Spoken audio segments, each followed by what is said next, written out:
A master fundamental of all great players is the ability to control the low point in your golf swing. The low point being where the club strikes the ground. A couple things would be just understanding where should the low point be in your swing.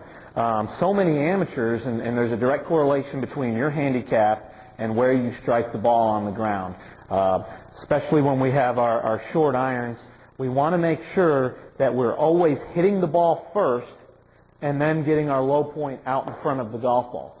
So it's really important to me that you do that. If you're someone who doesn't take any turf, or you're someone that hits when you do take the turf way behind the ball, this is real important that you understand conceptually where you're going to hit the ball. So when we're hitting the ball with an iron, specifically a shorter iron, the low point of your swing is going to be way further out in front of the ball than you might imagine, and it's going to be awkward for you.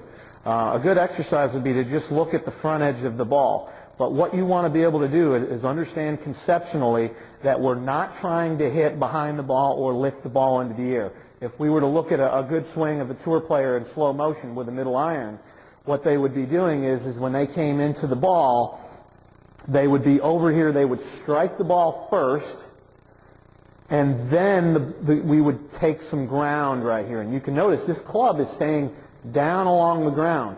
It's not coming up earlier. For those of you who are trying to lift the ball up, now you can see the bottom of your arc may not even get to the ball, or if you were lucky enough that it did, it would be behind the ball, and now my low point is way back here behind the ball. So what I want you to understand is conceptually, low point is essentially basically right underneath our left shoulder, and that's why we move our ball placement around. If I move the ball back in my stance, now my low point is 6 inches in front of the ball, whereas when I'm hitting my driver, I move it up here, and now my low point, it's going to allow me to hit it a more level hit.